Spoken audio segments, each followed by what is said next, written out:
This is the passageway that the astronauts would have used. You see it retreating there on the left. This is the passageway the astronauts would use in order to get out of the spacecraft in the event anything had happened up to this time. Now, of course, the only way they can get out in the event of some difficulty is to eject, which they can do even at this point. And that would be the least desirable way for them to abort the mission in any way, because, of course, it would be extremely dangerous. Extremely dangerous. Well, 4 minutes and 27 seconds to go before liftoff, before the start of this historic mission. A mission that has never been flown before. They've never used the solid rocket boosters. They never before have sent a spacecraft into orbit that is going to come down as a plane, landing essentially as a glider, a powerless glider. Look at those huge engines getting ready to receive now the millions and millions of pounds of thrust that will catapult this spacecraft and this really strange assemblage off the Earth. We're going to go to Lynn Scher, who is down at the VIP section now, to tell you a little bit more about what to listen for, some of the acronyms that will be used as the launch proceeds. Lynn?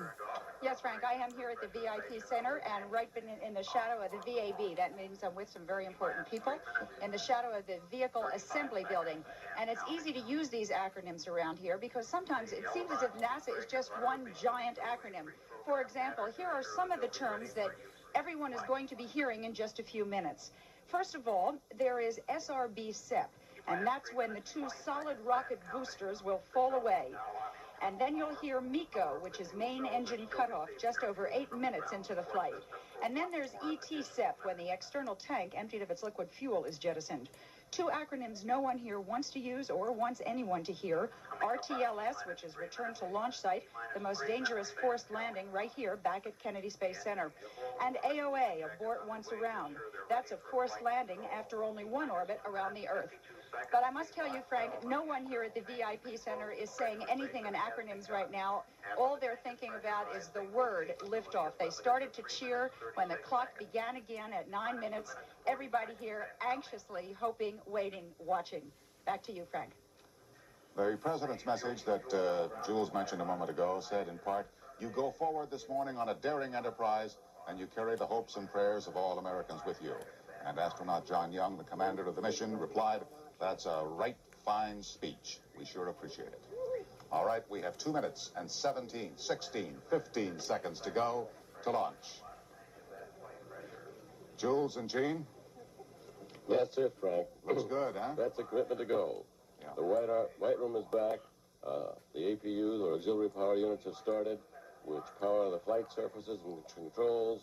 And unless something catastrophic goes wrong, it's a go. By the way, everything happening now is being done automatically by computers. They can be overridden, but so many thousands of things are happening all at once, Gene. Well, it's all in the computer checkout. There's too many things for any one man or team of men to do. We're monitoring effectively in the control center the computers themselves, who are in turn monitoring all the systems of the boosters in the spacecraft. I might add that the President's message was a very moving message, and believe me, at this point in time, I can testify by my own personal experience. A prayer now and then helps, because you need all the help you can get on one of these missions. It's emotional but precise. Well, there are plenty of prayers being said right now. Well, and I'll tell you, I'm getting a few butterflies myself right now. No matter how many times you watch these things go, boy, you've got to realize what it means. Every time's the first time, whether you've been there before or not. And Godspeed with John and Crippen. It's going to be a great one. Godspeed indeed. Will be armed just a couple seconds from now. It has been armed. Less than a minute. 45 seconds and counting. That's a blast of cooling water, Frank. That protects the heat tiles from the blast of the solid rocket engines. T-minus 35 seconds. To shield them so they're not knocked off. From switching to the redundant sense sequencer. T-minus 27 seconds. We have gone for redundant set sequencer start. T-minus 20 seconds and counting. T-minus 15, 14, 13, T-minus 10, 9, 8, 7, 6, 5, 4. We've gone for main engine start. We have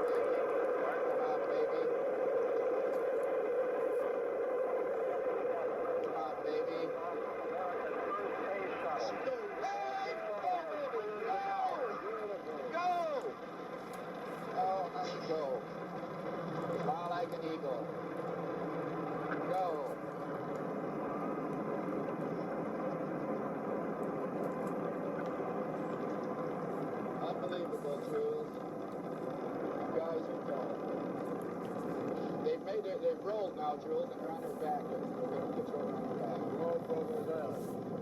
Roll over.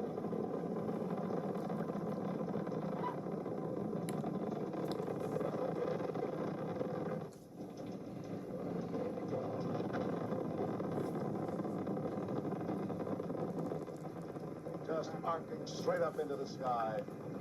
What an unbelievable sight. I didn't think anything could match an Apollo. Roger. Look at that big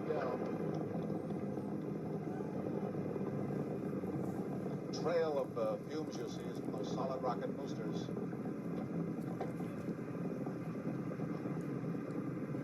Which are going to come off. Houston, you're going throttle up. About a minute.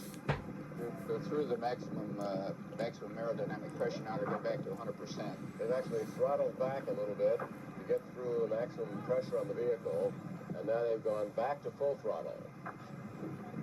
And everything looks to be perfectly perfect. Perfectly normal American thunder in the skies.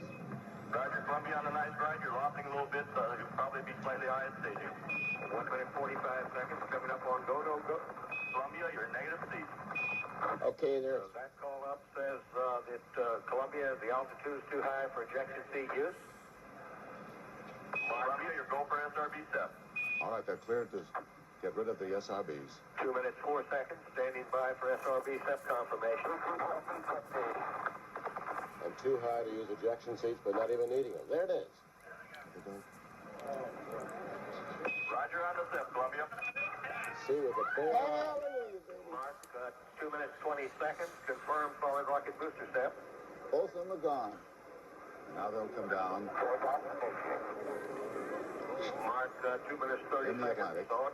On-board guidance is converging as programmed. Columbia is now steering for its precise window in space for main engine cutoff. They're at an altitude of over 30 miles Columbia now. now 39 nautical miles in altitude, 42 nautical miles downrange.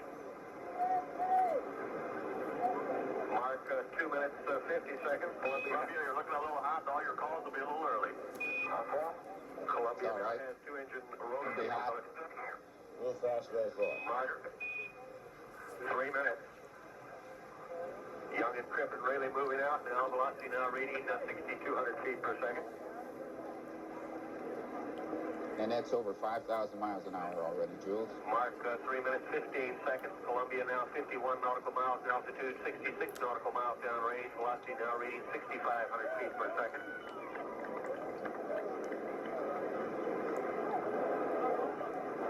Mark, 3 minutes 30 seconds. Columbia now 55 nautical miles in altitude, 78 nautical miles downrange.